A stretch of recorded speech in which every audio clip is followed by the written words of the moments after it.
As the rain poured outside the United Nations, the applause roared inside.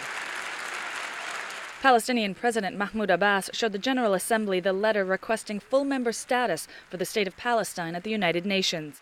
Israel and the United States refrained from clapping. Abbas said he was ready to get back to the negotiating table with Israel as long as they put a freeze on settlement construction in the West Bank, an issue that brought talks to a halt last year. While not mentioning the Palestinian bid for membership, Israeli Prime Minister Benjamin Netanyahu also expressed a desire to get back to the negotiations, but refuted Palestine's reasoning for the stalemate. The core of the conflict is not the settlements. The settlements are a result of the conflict. But the core of the conflict has always been, and unfortunately remains, the refusal of the Palestinians to recognize a Jewish state in any border. Palestinians across the West Bank celebrated the UN bid, which is seen by many as a step closer to full statehood recognition.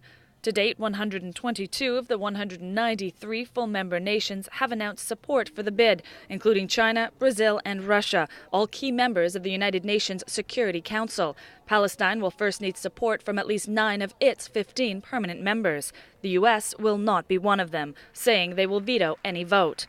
Opening the 66th General Assembly on Wednesday, U.S. President Barack Obama stressed how peace will not come through the United Nations. Ultimately, it is the Israelis and the Palestinians who must live side by side.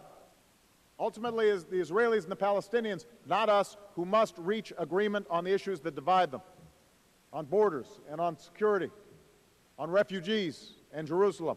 Following both speeches, the Middle East Quartet released a roadmap that seeks a comprehensive resolution of the Arab-Israeli conflict within a year.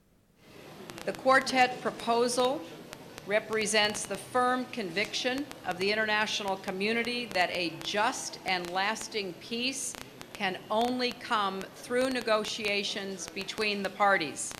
The United Nations Security Council will meet here on Monday afternoon to discuss the next steps. If the U.S. use their veto, the Palestinians are likely to take their bid straight to the General Assembly.